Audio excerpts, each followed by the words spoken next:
Gálatas 5 é fonte de inquietação para muitos. Vamos entender? Os gentios, eles precisam ser circuncidados para ser povo? Existe uma Torá diferente para os gentios e para o israelita, aquele de Romanos 11, que é o ramo natural e o ramo enxertado?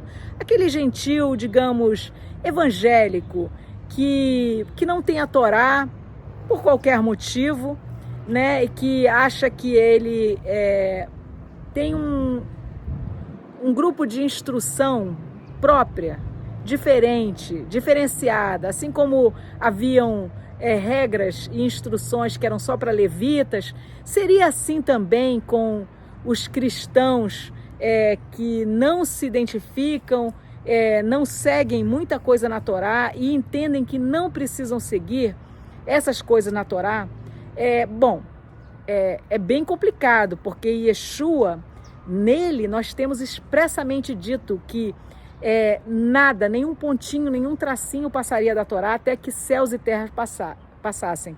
E nós vemos os céus e a terra nunca passaram, até hoje. Passarão um dia, né? Lá depois, no final do milênio, haverá a recriação, a restauração de todas as coisas. Até lá a natureza geme, aguardando ansiosamente essa redenção que vai ser operada. Mas nada passaria, nenhum pontinho da Torá.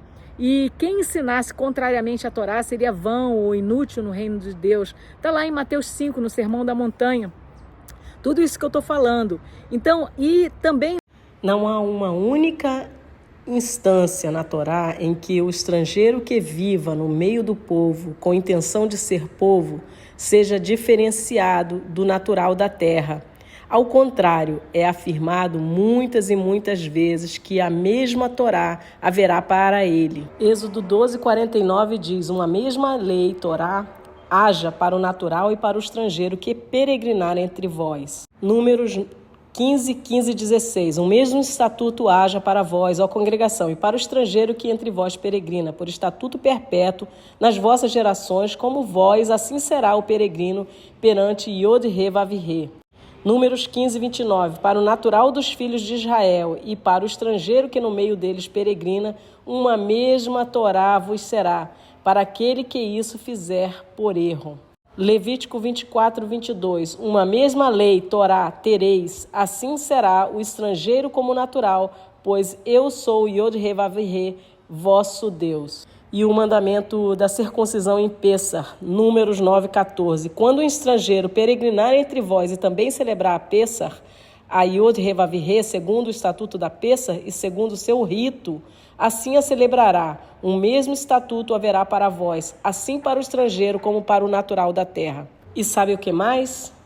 Deuteronômio 10:17. Pois Yod-He-Vav-He, vosso Deus, é o Deus dos deuses, Senhor dos senhores, e Deus grande, poderoso e terrível, que não faz acepção de pessoas, nem aceita suborno. Temos isto repetido muitas vezes no Novo Testamento, como em Romanos 2:11, por exemplo. Nós lemos expressamente que a Torá é eterna, né? E que Deus não faz acepção de pessoas. Então, como entender se alguém acha que Paulo ou a própria Escritura, de algum modo, permite essa diferenciação entre o cristão que permaneceria gentil e o povo que escolhe ser israelita, mesmo não sendo o ramo natural, como a casa de Judá, mas sendo a casa de Israel enxertada, né?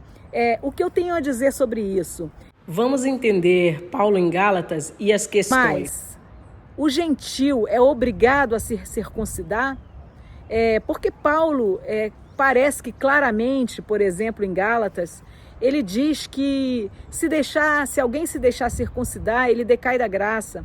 Mas a gente precisa lembrar que a carta aos Gálatas seria a segunda carta aos Gálatas, porque a primeira foi a redação da sentença do Concílio de Jerusalém, em Atos 15. E a questão lá era bem específica.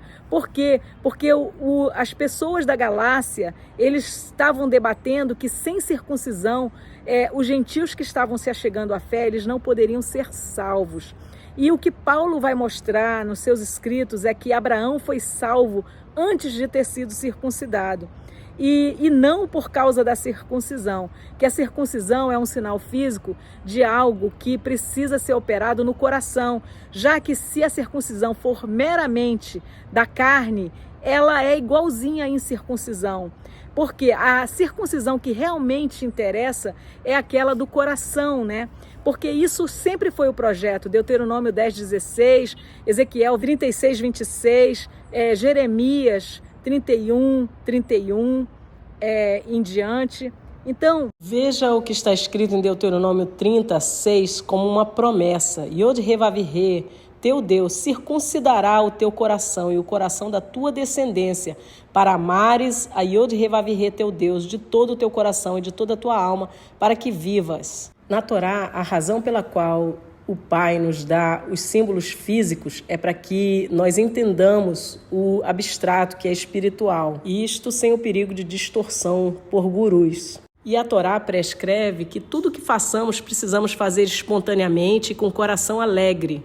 Veja Deuteronômio 28, verso 47 e 48. Porque não servistes a Yod-Heh-Vav-Heh, teu Deus, com alegria e com gozo de coração, pela abundância de todas as coisas, portanto servirás a teus inimigos. O problema em Gálatas 5 é que aqueles queriam forçar uma circuncisão física, sendo esta uma marca do proselitismo judaico, que Yeshua criticou. E não devemos esquecer também que em Efésios 2 nós temos explicado que circuncisão e incircuncisão são expressões idiomáticas para judeus e gentios, sendo que os gentios que foram aproximados pela ação do Ruach HaKodesh não são mais gentios, e sim povo, ainda que considerados incircuncisão pelos da circuncisão, pelos judeus.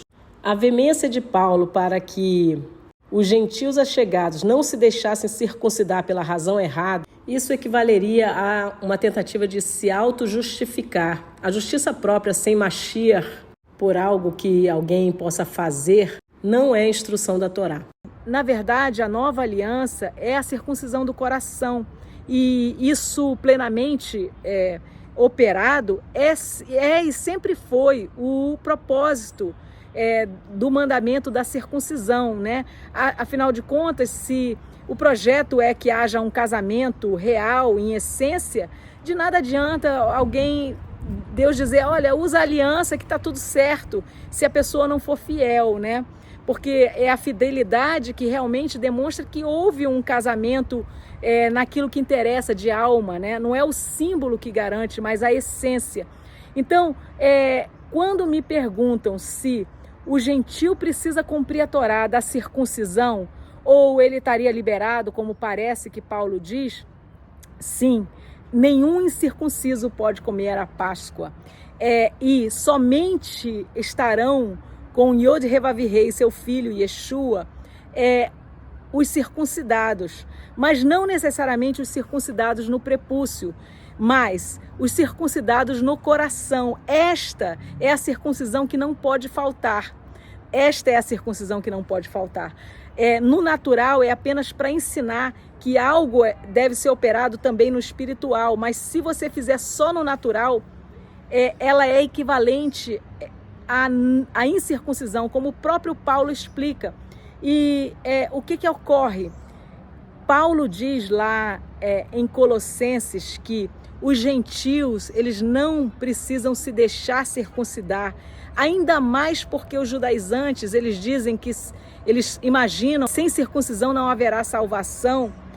Eles não podem se deixar circuncidar por este motivo, porque seria o equivalente a negar a salvação em Mashiach, né? Que é o autor e consumador da nossa salvação e da nossa fé.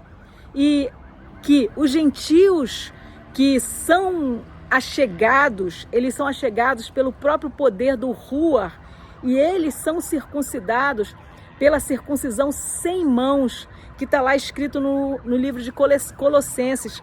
Paulo explica isso. Então os gentios, eles são sim circuncidados.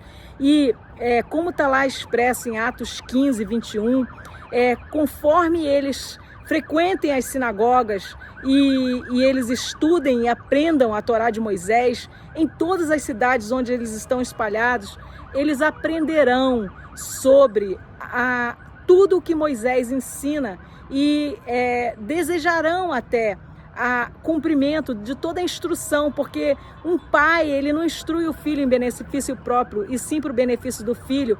E a gente sabe que a circuncisão física, ela traz também benefícios físicos, né, para aquele que tem isso. Não é à toa que em Israel as mulheres têm o menor índice de câncer de colo de útero do mundo. Por quê? Porque o homem circuncidado, ele acumula menos bactéria ali naquele local. E isso também é uma preservação para a mulher, né? E para as esposas. Então, tudo que Deus dá traz bênção. Só que, como eles eram já batizados pelo Espírito Santo, esses gentios que se achegavam, não lhes deveria ser imposto nada como requisito absoluto para nada, já que o Ruach tinha aproximado eles, e eles seriam então ensinados e guiados pelo próprio Ruach HaKodesh, que é o Espírito separado do Todo-Poderoso, do Altíssimo.